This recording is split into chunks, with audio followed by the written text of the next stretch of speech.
Salam əziz dostlar, gözəl insanlar. Rəbbim gününüzü xeyirli, ömrünüzü bərəkətli, daha sağlam, daha gözəl yaşayanlardan və yaşadanlardan eləsin.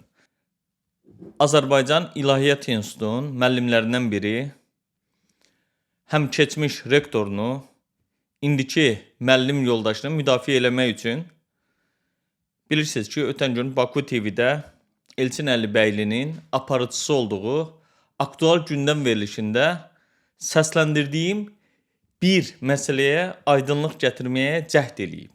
Bu, insanların öz dillərində də namaz qıla bilmələri ilə bağlı ifadələrimdir. Həmin o institutun müəllimlərindən biri namazın hansı dildə qılınması ilə əlaqəli öz sosial şəbəkəsində bir yazı dərc eləyib, nəşr eləyib, paylaşıb. Yazısında namaz hansı dildə qılınmalıdır deyə bunu qeyd eləyib və burada ümumi oxuduğunuz zaman namazın mütləq ərəb dilində qılınmalı olduğunu əslində heç bir ayəyə istinad eləmədən ümumi sözlərlə qeyd eləyib. Və deyə bilərəm ki, əks iddianın əsaslandırılmış mövqedən çox qulağa xoş gələn üslubla cəmiyyətə yeridilməyə cəhd olunan təlqini xatırlatdığını bildirib burada. Məfhumatdan və xurafatdan bezmisinizsə, Elşad Mirinin YouTube kanalına abunə olun və paylaşın. Yazı müəllifi qeyd eləyir ki, yazısının əvvəlində yazır ki, əvvəla namaz İslamla əlaqəli məsələdir. Həqiqətən müəllif İslam deyəndə Allahın bütün peyğəmbərlərə göndərdiyi din mənasında işlədirsə, təbii ki, doğrudur. Xeyr, ancaq təkcə Məhəmməd peyğəmbərlə əlaqələndirilən din kimi ifadə eləyirsə, bu səhvdir, yanlışdır. Çünki Qurana biz müraciət eləyəndə digər peyğəmbərlərin namazlarından bəhs edildiyinə şahid oluruq və bundan başqa digər peyğəmbərlərlə bağlı məsələdə də İslam anlayışını, müsəlman anlayışını görürük. Çünki digər xüsusi dinlər, ifadələr sonraki adlarla adlandırılıb. Məsələn, xristianlıq yahudiliyin içindən çıxan bir din olub, xristianlıq kimi adlandırılıb. Bundan başqa, məsələn, buddizm, hinduizmin içindən çıxan bir din olub, yaxud da hinduizm öz dinlərini sanatana dharma adlandırdıqları halda biz indi hinduizm adlandırıq və s. Bunları uzada bilərik, indi bura girməyəcəm. Ondan qalsa Jainizm var, Sikhizm var, sonra Şintoizm var, Konfüçyanizm var, Daoizm var. Bunlar çoxdur. Gnostik dinlər və s. var. İndi oraya girməyəcəm. Amma biz Qurana baxanda, Quranın 42-ci surəsi var. 42-ci surənin Şura surəsinin 13-cü ayəsindən əslində şahid oluruq ki, Nuh peyğəmbərə də, İbrahim peyğəmbərə də, Musa peyğəmbərə də, İsa peyğəmbərə də, Məhəmməd peyğəmbərə də eyni şəriət buyurulub. Eyni şəriət. Yəni girib özünüz baxsanız, məsələn 42-ci surənin, Şura surəsinin həmin o 13-cü ayəsində bunu görə bilərsiniz. Və ayədə deyir ki, Bismillahirrahmanirrahim. Şər'a lakum minəd-dini ma vassa bihi Nuhan vəllazi əvhayna ilayka və ma vassayna bihi İbrahim və Musa və İsa an aqimud-dina və la tatafarraqu fi kabura alal-müşrikina ma tad'uhum ilayh. Allahu yectebi ileyhi men yeşev ve yehdi ileyhi men yunib deyə ayədə davam edir. Bundan başqa yenə Quranın 21-ci surəsi var, Ənbiya surəsi. Ənbiya surəsinin 73-cü ayəsinə baxanda da orada İsaqın, Yaqubun, Lutun, məsələn onların da namazlarından bəhs edildiyinə şahid oluruq. Yenə Quranın 20-ci surəsi var, Taha surəsi. Taha surəsinin 14-cü ayəsində də Musa peyğəmbərə namazın əmr edildiyinə şahid oluruq. Bundan başqa yenə Quranın 19-cu surəsi var, Məryəm surəsi. Məryəm surəsinin 31-ci ayəsindən baxdığımız zaman mövcud tərcümələrində də İsa peyğəmbərə də namazın qılınmasının əmr edildiyinə şahid oluruq. İndi mən istəyirəm ki, birlikdə soruşaq. Nuh peyğəmbər namazı hansı dildə qılıb? Bəlkə bu ilahiyyatçılar bilirlər Nuh peyğəmbərin hansı dildə qıldığını. Bəs Yaqub peyğəmbər, bəs Musa peyğəmbər, bəs İsa peyğəmbər, onlar hansı dildə namazı qılıblar? Yəqin ki, özləri bunların cavabını bilirlər. Bu məsələni biraz uzatmaq istəmirəm. İkincisi, Bu Space-də o verilişin aparıcısına Seyidim deyə müraciət edən bu qardaşımız yazır ki, deyir ki, ümumdünya mədəniyyətinin, ümumdünya dininin öz dili olmalıdır. Gözəl, pakizə. O zaman icazənizlə mən soruşmaq istəyirəm. Ümumdünya mədəniyyəti nədir? Belə bir mədəniyyət varmı? Əgər belə bir mədəniyyət həqiqətən varsa, bizi də xəbərdar eləyə bilərmi? Əgər ümumdünya mədəniyyəti varsa, həmin o ümumdünya mədəniyyətinin dili İngilis dilidir, Fransız dilidir, Rus dilidir, yoxsa ərəb dilidir? Buna da cavab versə şad olaram. Bundan başqa, dini komitənin nəzdindəki həmin o institutun müəllimi iddia eləyir ki, ibadət dilinin vahid olmağı İslamın ümumdünya dini olmaq kimi istəyindən, iddiasından irəli gəlir. O zaman icazənizlə ümumdünya dinlərinin ən böyüyü olan xristianlığın vahid dilinin nə olduğunu soruşsam, bu qardaşımız buna nə cavab verəcək? Yenə də davam eləmək istəyirəm. Deməli, Elmlər Akademiyasının Şərqşünaslıq İnstitutunun da əməkdaşı olan həmin o qardaşımız yazısında iddia eləyir ki, eyni dildə ibadət eləmək müsəlmanlarda eyni dinə, eyni ümmətə mənsubluq şuurunu möhkəmləndirir. O zaman icazəsi ilə soruşaq, dil məsələsi təkcə namazla əlaqəlidirsə, fərqli dillərdə ibadət edildiyi təqdirdə bu bizi dindən mi çıxaracaq? Birliyimizi mi pozacaq? Ya da sualı belə də verə bilərəm ki, məsələn, eyni dildə ibadət eləyən onlarla ölkələr birlik, bərabərlik içindədirlərmi? Yaxud da başqa bir sual verin, bundan bu cümləsini də yekunlaşdırım.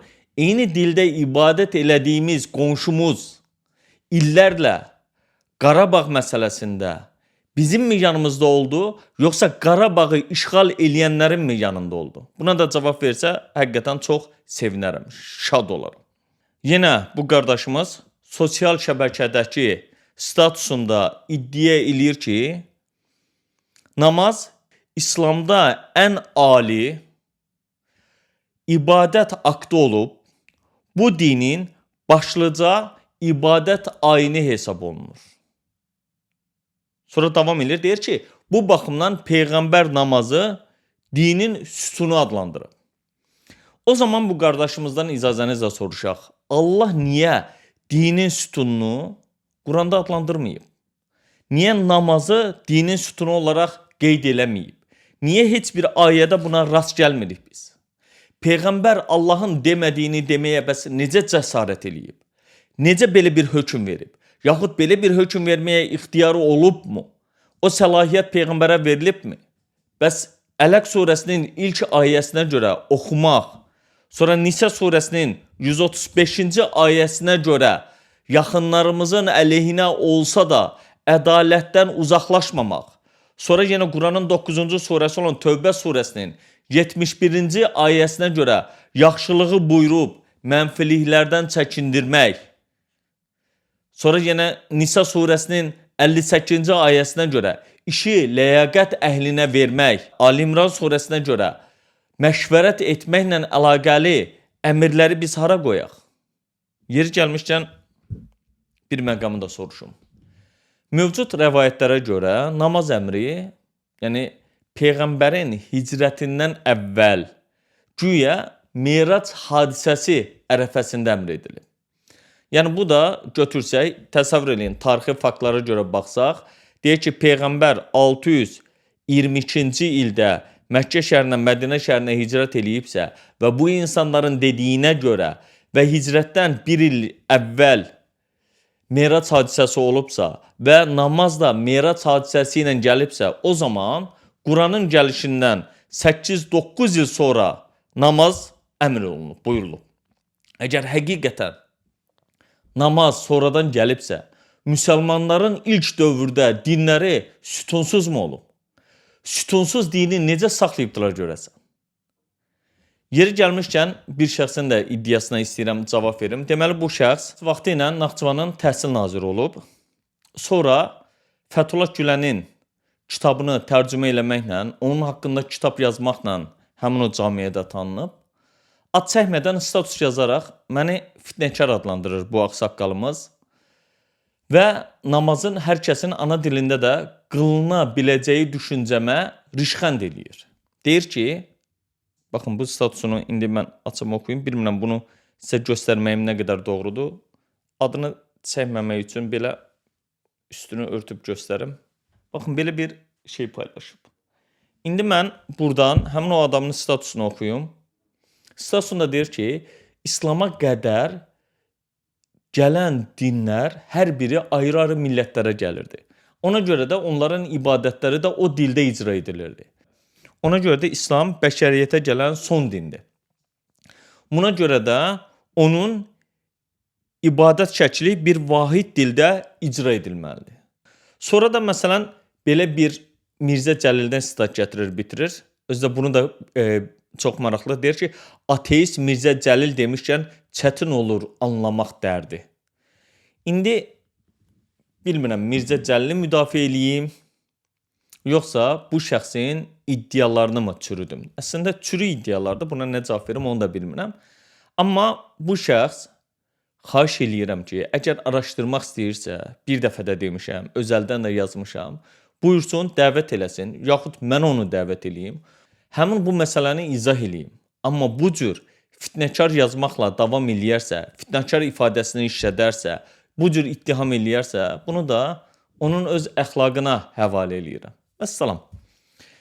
İndi dostlar, qısa olaraq istəyirəm ki, o işlətdiyim, yəni Azərbaycan dilində də namaz qılmaq barədə fikrimi bir daha qeyd eləyim və namazın mütləq ərəb dilində olduğunu iddia edənlərə deyim ki, İrşad Miridən Quranı sevdirəcək yeni əsər, Ali İmran surəsinin izahlı tərcüməsi, Quranda başa düşülməyən ayələr varmı? Quran Tövratı və İncili necə təsdiq edir? Allahdan qorxam, Allahı ürəkdən sevə bilərmi? Quranda kişilər qadınlardan üstün tutulurmu? Qurandakı şəhid, cihad, rəsul, qeyb sözlərinin mənası nədir? Bu kitabda bir çox suallarınıza cavablar tapacaqsınız. Kitabı 051 408 08 88 nömrəsinin WhatsApp-ına yazaraq və 012 408 08 88-ə zəng edərək əldə edə bilərsiniz. Dostlar, mən özüm 10 yaşımdan namaz qılıram və ərəb dilində qılıram. Niyə? Çünki mənasını da bilirəm, oxuduğumu da dərk eləyirəm, nə dediyimi bilirəm, hər zaman əzbərlədiyim eyni ayələri davam eləmirəm. Tək qıldığım yerdə bəzən planşeti qoyub qarşımda həmin o Quranın digər ayələrini də oxuyuram və onu özüm üçün bir təlim olaraq görürəm. İndi bir dənə də məqamı qeyd eləyəcəm dostlar. Buna görə də sizdən üzrxahlıq eləyirəm. Lakin bunu deməyə məcburam. Çünki biraz təkəbbürlü kimi çıxacaq. Baxın, mən sizə bir şey deyim. İlahiyyat sahəsində ölkəmizdə mənim qədər təhsil alan hələ ikinci bir şəxs tanımıram. Çünki uşaqlıqdan etibarən mədrəsədə oxumuşam. Sonra oxuduğum orta məktəb ölkədə yeganə ilahiyyat məktəbi olub. Bundan başqa qalanların da bakalavrdır, magistraturadır, doktoranturadır. Bunlar da artıq bilirsiniz və ona görə də bu məsələyə burada yekunlaşdırıram. Amma bir şey qeyd edeyim ki, bu illər ərzində təhsil alan bir adam üçün ölkədə dini təhlükə yaradan sələflər az qala 2 gündən bir əleyhimdə video çəkib hansısa ayəni düzgün tələffüz eləmədiyimi və sair müxtəlif iddialar ortaya atırlar, böhtanlar ortaya atırlar, özlərini ağıllı hesab eləyirlər. Bəzən fikirləşirlər ki, onların atdıqları həmin o çürük, mənasız, məğzi olmayan iddialara, o bəzi cığal uşaqlar olur ha, onların dedikləri sözlərə cavab verəcəm. Xeyr, hələlik onlara hamısını buraxıram öz ixtiyarlarına. Yəni onlara ayıracaq qədər, onları ciddiyə alacaq qədər vaxtım yoxdur. Olanda da bilirsiniz ki, hamısını yığıb ümumi bir cavab verirəm və salam yekunlaşır bundan. Mən belə bir şey deyim. Bax, məsələn, bu adamlar ərəb dilini düzgün tələffüz eləmədiyimi iddiayırlar. Bəs o zaman namaza yeni başlayan bir adam ərəb dilində hərfləri necə düzgün tələffüz eləyəcək? Necə düzgün tələffüz eləməlidir ki, həmin adam onun qıldığı namaz doğru olsun. Onun qıldığı namaz Allah yanında qəbul olsun. Yeri gəlmişkən həmin o din qoruyucularına, özlərini din mühafizəçisi kimi təqdim eləyən özlərini bu cür aparan həmin insanlardan soruşmaq istəyirəm. Siz niyə Allahın yerinə qarışırsınız? Siz niyə Allahın yerinə qərar verməyə çalışırsınız? Haşa, Allah ərəb dilindən başqa dili bilmirmi? Allah başqa dillərdə danışanları haşa başa düşmürmü? Başqa dillərdə namaz qılanları qəbul etməyəcəyini mi sizə deyib? Bu haqqı siz özünüzdə hardan görürsünüz? Bundan başqa, namazın ana dilində də qılınması ilə bağlı sözü ilk dəfə eşidənlər üçün deyim ki, bu barədə əsrlərlə əvvəl yazılıb.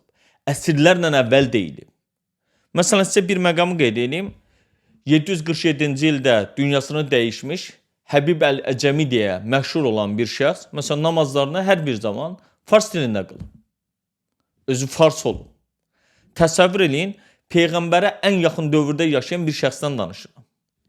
İndi birini də qeyd edəcəm. Deməli, məsələn, Əs-Səraqsi, onun yazdığı məşhur bir kitab var. 30-37 cild olaraq qeyd olunur bəzi yerlərdə. Əl-Məbsud adlı əsərdir. Həmin o əsərin 1-ci cildinin 37-ci səhifəsinə baxsanız, orada 767-ci ildə dünyasını dəyişmiş, Peyğəmbərə daha yaxın dövrdə yaşadığı üçün onu qeyd edirəm, İmam Əbu Hənifənin ana dildə ibadət etməyə icazə verdiyi qeyd olunur.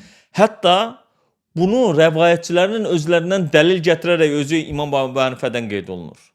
Buna görə, məsələn, orada deyilir ki, sonuncu Peyğəmbərimiz olan Məhəmməd Peyğəmbərin o məşhur səhabələrindən biri olan Salman-ı Farisi ondan Fatihə surəsinin farsça tərcüməsini istəyirlər. O da həmin o farsça tərcüməni onlara yazır, məktub olaraq göndərir. Yəni onlar da həmin o farsça tərcüməni götürəndən sonra namazlarını farsça qılırlar. Amma indi əksini iddia eləyənlər sanki insanların namaz qılmalarını deyil, ərəbcə ayələri əzbərləmələrini əsas alırlar. Ərəbcə düzgün tələffüz eləmələrini əsas alırlar ki, sanki onlar namazlarında sözləri fərqli tələffüz elədikləri zaman sə əvəzinə sin desələr, sin əvəzinə saddan istifadə eləsələr, zəl əvəzinə o biri zını gətirsələr, aynla qayn ifadəsini işlədə bilməsələr, bunu düzgün məxrəc eləyə bilməsələr, çıxarda bilməsələr, onların namazları qəbul edilməyəcək. Amma dostlar, mən deyirəm ki, İstər əli açıq qılın, istər əli bağlı. Yetər ki, namazlarınızı qılın. Yetər ki, namazlarınıza riayət eləyin. İstər ərəbcə oxuyun, istər Azərbaycan dilində, istər rus dilində, istər ingilis dilində, istərsə də fransız dilində. Bildiyiniz dildə başa düşərək namazlarınızı qılın. Çünki namaz Allahla həqiqətən gözəl bir əlaqədir. Namaz Quranın gündəlik olaraq bir təlimidir. Bunu başa düşdüyümüz zaman həqiqətən namazı da o şəkildə dərk eləyəcəyik. Dostlar, bir məqamı da qeyd edeyim. Deməli, Buxara tarixi adlı bir məşhur əsər var. Bu əsərin 959-cu ildə vəfat eləmiş Narşahi deyə bir şəxs, məşhur tarixçi o yazıb. Onun yazdığı dövrdə o qeyd eləyir ki, kitabında Buxara xalqının, o kitab mənim özümdə var, deyir ki, İslamın ilk dövrlərində, İslamı təzə qəbul elədikləri dövrdə, yəni orada 10 illərlə, hətta əsrlərlə namazı farsça qılındığını qeyd edir. Bundan başqa bir misal da verim. Məşhur onun əsəri məndə burada var. Təvilül Quran deyə. Əbu Mansur Əl-Maturidi. O da 944-cü ildə vəfat eləyib. Onun əsərlərinə də baxdığımız zaman o da ana dilində namaz qılmağı qəbul eləyənlərdəndir. Yəni bu günlərim indi mənə qarşı çıxanlar zəhmət olmasa həmin əsərlərə də baxsınlar, ondan sonra fikirlərini desinlər. İndi mən istəyirəm ki, icazənizlə Qurandan bir ayəni oxuyum. Bu da Quran-Kərimin 26-cı surəsi olan Şuara surəsindədir. Şuara surəsinin 196-cı ayəsidir. Orada deyir ki, və innəhu ləfi zuburil əvvəlin. Yəni bunu da belə bir tərcümə vermək olar ki, şübhəsiz ki, o keçmiş ümmətlərin kitablarında da var. Burada zubur sözü keçir. Zubur sözü zəbur olaraq da bildiyimiz məsələdir. İndi ona girməyəcəm. Deməli, İndi bir şey də qeyd edeyim, yeri gəlmişkən. Bu ərəbşünaslardan soruşmaq istəyirdim ki, məsələn, ayəni düzgün tələffüz elədimmi? Çünki zubur sözündəki bəzən o z-ni zəl kimi və yaxud da ki, z, qalın z kimi istifadə eləməyimə görə irad tuta bilərlər. Ona görə bunu dedim. Dedim, birdən səhv tələffüz eləyərəm, Sonra da yenə həmin o qardaşlarımız hay-həşir qopardarlar ki, burada Z hərfini düzgün tələffüz eləyənmədi, sonra H hərfini o cürə çıxarmadı, ləfi sözündəki i-ni o cürə demədi, əvvəlin sözündə onu çaşıb aynlə dedi, halbuki orada əlifləndir və s. kimi deyə bilərlər. Neysə, bunu qoyuram bir yana. Dostlar, bu ayədən biz nə başa düşürük? Deməli, Quranda olanlar əvvəlkilərin kitablarında da olub. Bugün müsəlman olmaq istəyənə də zorla ərəb dilində şəhadət gətirən bu düşüncədəkilərdən soruşuram. Əlimizdəki Quran həmin o xalqların kitablarında var ikən, orada olmuşkən ərəb dilində idimi? Əlbəttə xeyr. Dostlar, bir də əks arqument kimi gətirilən ayələrdən biri də Quran-ı Kərimin Zuhruf surəsinin 3-cü ayəsidir. Onu da icazənizlə oxuyum. Burada deyir ki, Rəbbimiz İnnə cəalnəhu Qur'anən ərəbiyyən ləalləkum təqilun. Bunu da belə qeyd eləyirlər ki, belə bir tərcümə verirlər ki, biz Quranı ərəbcə nazil elədik ki, onu anlayasınız. O zaman belə bir sual çıxır. Həqiqətən o zaman ərəblər bu Quranı anlayırlarmı? Bu məsələnin başqa tərəfi. İndi yenə Quranın 12-ci surəsi olan məşhur Yusuf surəsinin ilk ayəsini qeyd edəcəm. 2-ci ayəsindədir. Eyni məsələ. 2-ci ayədə də deyir ki, İnnə ənzəlnəhu Qur'anən ərəbiyyən ləalləkum təqilun. Yəni bu ayədə də eyni ifadələri görürük. Ərəbiyyən deyir. Qur'anən ərəbiyyən. Yəni həqiqətən biz onu ərəbcə Quran olaraq nazil etdik ki, başa düşə biləsiniz. Ərəb dili kimi qeyd olunan Ərəbiyyən sözü burada keçir, amma burada bilirsiniz Quranla Ərəbiyyən sözü ənzəlnə feildən gəldiyinə görə, feildən sonra gəldiyinə görə elə keçir. Ərəbiyyün sözü. Məsələn, Ərəbiyyün sözünə girib bu günləri Rağib Əl-İsfahaninin Əl-Müfradat adlı əsərində Ərəbiyyün sözünə baxsanız, orada həmin sözün açıq-aşkar, fasih mənasına gəldiyini görəcəksiniz. Yəni burada ərəb dili kimi verir. Ərəb dilində Quran-ı Kərimdə lisanul ərəbiyyun, yəni lisan ərəb deyə gələn ifadələr var. 3 yerdə səhv eləmirəmsə gəlir. Oradan bunu görə bilərsiniz. Bir də sizdən xahişim, imkanınız olsa özünüz Quran-ı Kərimin Fusilət surəsinin 44-cü ayəsindən nəzər yetirin və düşünün. Görün orada da nələrlə qarşılaşacaqsınız. Ona görə mən indi bu məsələlərə çox girməyəcəm. O məsələ başqa bir mövzudur, geniş bir mövzudur. Həqiqətən orada lisan sözü, ərəb sözü hansı mənada işlənir? Ərəb sözündən məsələn Azərbaycan dilindəki tərcümələrdə niyə bədəvi mənası verirlər? Ərəbiyyün sözü həqiqətən bir xalqın dili olaraqmı istifadə olunur, yoxsa həqiqətən açıq mənasında, açıq-aşkar Quran mənasında mı istifadə olunur? Buna inşallah başqa vaxtlarda toxunacağam. Dostlar, Allah bizi həqiqətən ağlını işlədib, həqiqətləri aşkarlayıb, cəsarətlə səsləndirənlərdən, dilə gətirənlərdən eləsin. İndi ona görə də burada bu mövzunu yekunlaşdırıb sizlə sağollaşıram. İnşallah növbəti video söhbətlərimizdə görüşənədək Allaha əmanət olun, sağ olun. Dini darların rəvayətlərindən yorulmusunuzsa, nağıllardan bezib haqqı axtarırsınızsa, İslamda nələrin olub-olmadığını bilmək istəyirsinizsə, Elşad Mirinin İslamda varmı kitabı göydən düşmə olacaq. Əldə etmək üçün 012 408 08 88-ə zəng edin. 051 408 08 88 WhatsApp nömrəsinə yazın.